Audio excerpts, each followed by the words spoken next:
Also on social media this week, I read an article from an Australian independent news source, came over my desk this week, and its headline reinforced my emerging thoughts about acute mental health services. The headline read, "When mental health treatment becomes a violation." In the first sentences of this article, it asked this question: why does so much of mental health care violate a person's human rights? Our guest today had her human rights violated in a series of events which I've referred to several times on Mental Health Radio, Take It From Us, in the last couple of weeks, and that's connected with the acute psychiatric unit Waiatarau at Waitakere Hospital. Without much consultation from health professionals, our guest, Anna McVeigh, was hurriedly put under the Mental Health Act at North Shore Hospital, put into a seclusion room, in this case with her sister as a support person, uplifted without warning by police from North Shore Hospital, reportedly manhandled and taken to Waitakere's acute psychiatric unit, Waiatarau, where her human rights continued to be violated and abused. So here's Anna to tell listeners of her experiences, experiences that I've referred to at least twice on air and shared with consumers at a meeting of people with lived experience at Equip Community Mental Health last Thursday, and that was a group that they're calling Our Voice on the North Shore. So Anna, welcome to Take It From Us. You're there from Christchurch. I am. Hello, Sheldon. Kia ora. Kia ora. How are you? How's things? Is it cold down in Christchurch like it is in Auckland? Anna, why don't we take this little opportunity to have you introduce yourself in terms of your career and, your work in the wider sort of emotional fields? Thank you. Yes, I was actually reflecting on that before the call, how I would really like to start this conversation from a strengths-based perspective of myself. Not because I want to blow my trumpet, but it's the way I work with other people from a strengths-based perspective.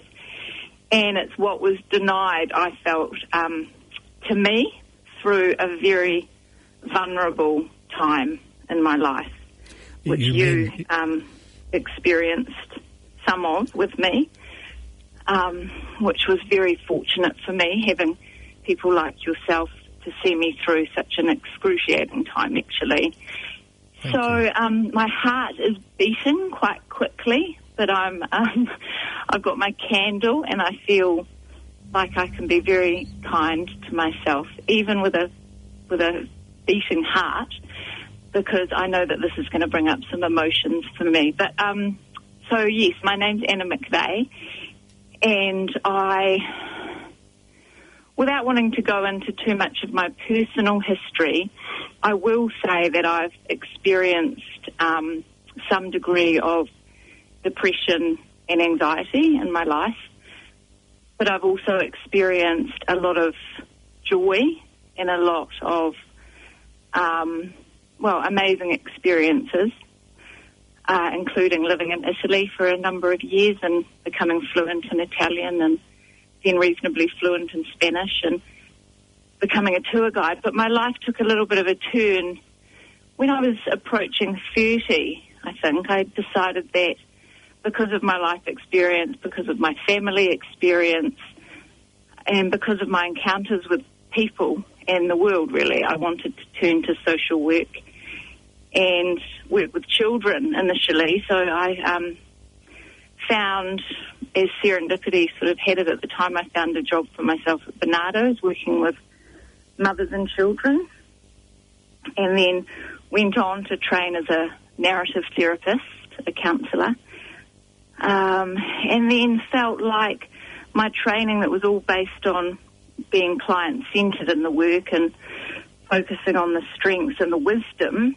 and the inner power, really, bringing out the inner power of the client, while it was all very focused on other, which was amazing because that's what we need to do as therapists, I wasn't really I wasn't really given opportunities throughout that training to really look at my own shadow and really grow as a person in deep ways that I was looking for. So I went on to train in psychosynthesis, which is a lot more body, mind, spirit-based therapy, and incorporated a lot of meditation, a lot of experiential exercises with others, a lot of group work, visualization, art.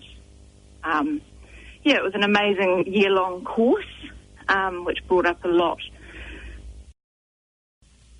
You got a scholarship. I did. To come to... I did. And to be honest, Sheldon, I was blown away by the scholarship. And as I think I've already mentioned, or maybe I haven't, one thing that I feel like has always got me through my life and life circumstances has been a real trust, a real faith, I guess, in the divine.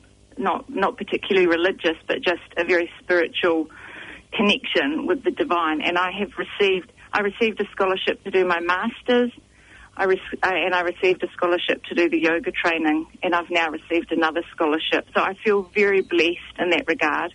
It was hard work, but it was also incredible. But you also had some interruptions to sleep. It wasn't very quiet. You were close to toilet facilities, which was interrupting your sleep. So what happened to your sort of emotional and mental health during this period? Based on noise, is that I get into a bit of a negative cycle around, oh my God, how am I going to cope? 5 hours until I've got to get up. This is awful. How am I going to get to change my room? And basically didn't sleep that night and went to the coordinator the next morning and said that I was struggling to sleep. Well, it did. I mean, by the last night, because of what was coming up for me emotionally and from, I think, my unconscious during the training as well, I was having some vivid dreams that felt like memories from past times. And the last night, I again did not sleep at all, the last night. And I was having some profound experiences of what felt like memories, sort of healing waiting to emerge. It was profound, and it was a little bit scary, but it was also felt very insightful. But I made the choice on the morning that I left, which was the day before the end of the training. I made the decision that I was going to go. I was going to look after my well-being. I packed my bags at 5 a.m. and I went to the yoga studio and waited to tell the teacher that it was my time to go, that I was tired and I just needed to go and rest. Right. Let's leave it there, Anna, and we'll just take a music break, and then we'll come back and recount why you had to call an ambulance. Okay. All right. Stay with us. Yeah. My sister joined me in the ambulance. I went quite calmly in the ambulance apart from when we stopped to go to the bathroom and I wanted someone to accompany me because I didn't trust my experience there. I went quite calmly. I got there. We waited for ages in the hospital to figure out what was going to happen to me. And this is North Shore Hospital. This is North Shore Hospital. I started to feel like I couldn't breathe. I was feeling really claustrophobic, and I was feeling really disempowered because no one was telling me what was going on, and I kept asking, and there was just people were looking on computer screens, maybe to look up my history, I don't know. But I asked if I could go outside. They wouldn't let me. I asked if I could go outside with someone. That couldn't happen either. I don't know whether they were scared I was going to run away. I was trying to find a space in the corner of the hospital to do some yoga because I was just feeling like I really needed to be in my body and really just breathe. I was finding it very difficult to breathe.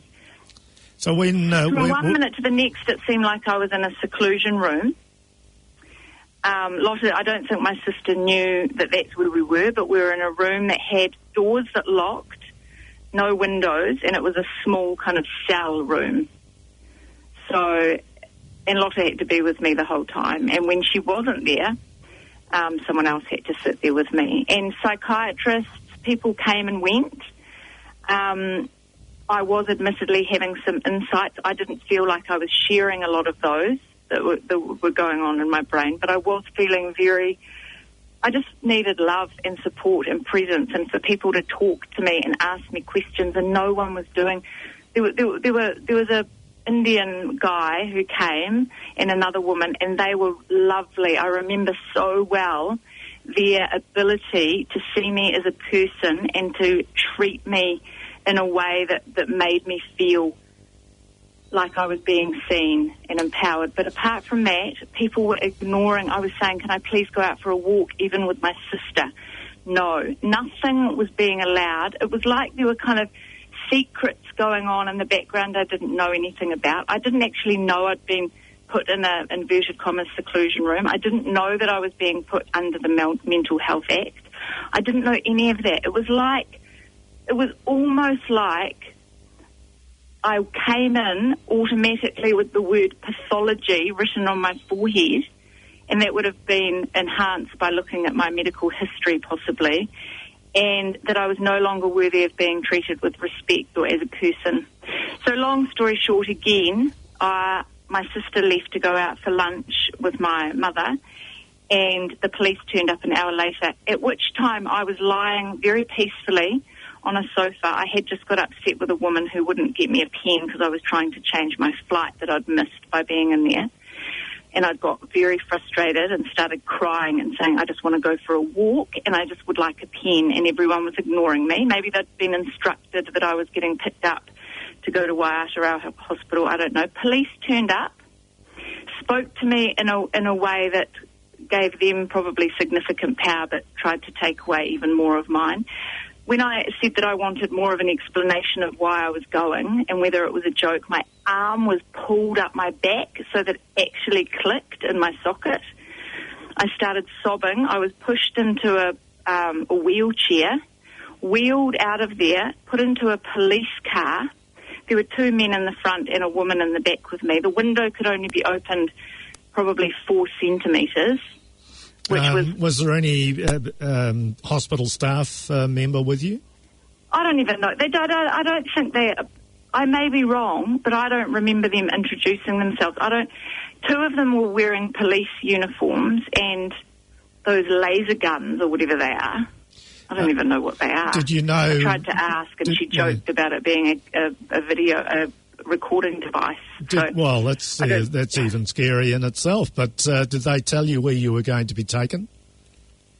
Not that I remember, but they may have. I just remember feeling like it was absolutely unbelievable what was taking place. I don't remember them telling me. I just remember feeling like I actually was, part of my mind was wanting to believe that it was a joke. Is there something going on here that I'm trying to be taught something? Like I was just, I could not bring myself to believe what was happening. Do you think there was any consultation? And there was definitely a guy who was dressed in ordinary clothing who may have worked at Waitakere Hospital. He might have accompanied them to be the mental health worker. I don't know. He didn't say boo. He didn't speak. So you got to the acute psychiatric unit called Waiata at Waitakere Hospital. What happened then? I mean, did these constables or the policemen sort of chaperone you in? Yeah, my memory of arriving there is that we arrived and they left within a few minutes, that it was literally like, they'd done their job. Thing. See you later. Yeah, I don't even remember them saying goodbye or anything. But, I mean, maybe they just... I mean, I was unhappy. I was saying to the woman in the back of the police car, I said, I need the window open. I can't breathe. Someone stinks of BO in here, but the window couldn't be opened. And so they probably weren't liking me very much. They left, is my memory. I remember looking round in this unit going, please someone tell me that this is not happening. And I looked into the phone booth. I thought, okay, there's a phone, I can ring someone. I looked on the chair in the phone booth and there was about 7 dirty coffee cups. It must have been taken out of a meeting or sitting on the chair. But what happened? What happened? What happened in terms of your admission to Waiata? I mean, was there any admission, any notes that were taken, any explanation as to what happened at the hospital? How long you might be there? I don't know. I don't remember any of that. I remember the next day being told in a meeting with a psychiatrist that I was put under the Mental Health Act for in the usual amount of time as 5 days, but they might reconsider it given my situation. Because it became very clear to them on day 2 of being there, a couple of the nurses mainly, that I shouldn't be there. I wasn't taking medication. I didn't need it. I was taking half a sleeping pill or one sleeping pill at night to help me sleep. Well, your mention of sleep. What were the bedrooms like? Was there any heating? So the bedroom. Well, as you didn't come into my bedroom when you came, but you saw the state of the floors. I mean, there's what looked like blood all over the carpets. Looked like self-harm. I was told it was red hair dye. My bedroom had hoik all over the floor, coffee pouring down the back of the desk. There was air conditioning pouring through the roof. There was no window to open. There was no heating whatsoever. I ended up borrowing a hottie one night off one of the patients opposite me. There was no warm, cosy blankets. They were those white kind of sheet-like blankets. And I had to insist on a heater one night because I was shaking. I understand that there was the traditional checking with torch through the... So there was a window in the door with a blind that I could never put down because it was always opened, and I was checked every hour, often by a man, which I said is not ideal if you've had, a sexual abuse history, which I'm sure many people do when they end up in there. So men, at night time too, God forbid if you're naked, because they're looking in your room hourly often. And they knew after a day that I'm sure they must have known that I wasn't going to self-harm because I wasn't. I mean, my lavender was confiscated, my magnesium was confiscated. Your cell phone? My cell phone was confiscated one night because apparently I got upset with my mother on the phone, and that was enough for my phone to be confiscated for the night. I mean, it's complete violation of human rights to the point where it is the absolute opposite of what one would hope to receive by being in a mental health hospital, the absolute opposite.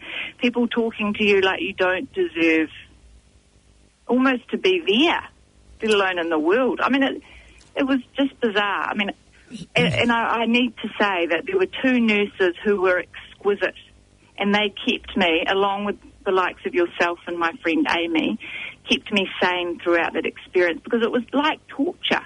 It was like being in a prison. There was hoik and cockroaches in the bathroom, and when I say hoik, I mean like 20 of them on the wall, all over the shower. I heard the woman hoiking the whole time because she was a smoker, and she also smoked in the bathroom. The nurse told me they couldn't stop that. So there were no windows to open, and the smoke would come out into the corridor, into my room, everywhere. As you will also know, Sheldon, the outdoor area, because I wasn't allowed to go out for a walk, was I? Not even in the grounds accompanied for those 5 days.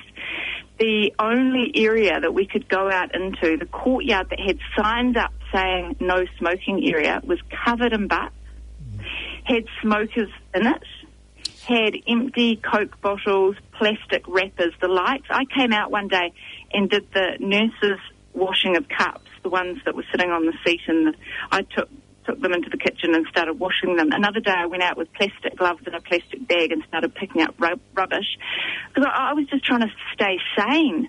I was just trying to make whatever difference I could to my life in that system to make me feel better about myself. Yeah, which suggests that there was no programs running there in the 5 days that you were there either. And I saw absolutely no programs. I saw no evidence of it as I walked in after being confronted by a very antagonistic receptionist who said that I was arriving outside of visiting hours, and I explained to her that you had called me and requested that I come to see you, and her response was, well, everybody will be taking their meds at this time. So I eventually persuaded her to let me in. I saw nobody taking any meds. Follow up and find out just exactly how they're going to get themselves out of that mess and actually provide a service that's going to look after people. Well, I am talking to one of the consumer advisors out there, so I hope that there may be some action. Why did I know you'd be so well organised? We'll catch you next week, guys. We're out of here. Have a good one. See you later.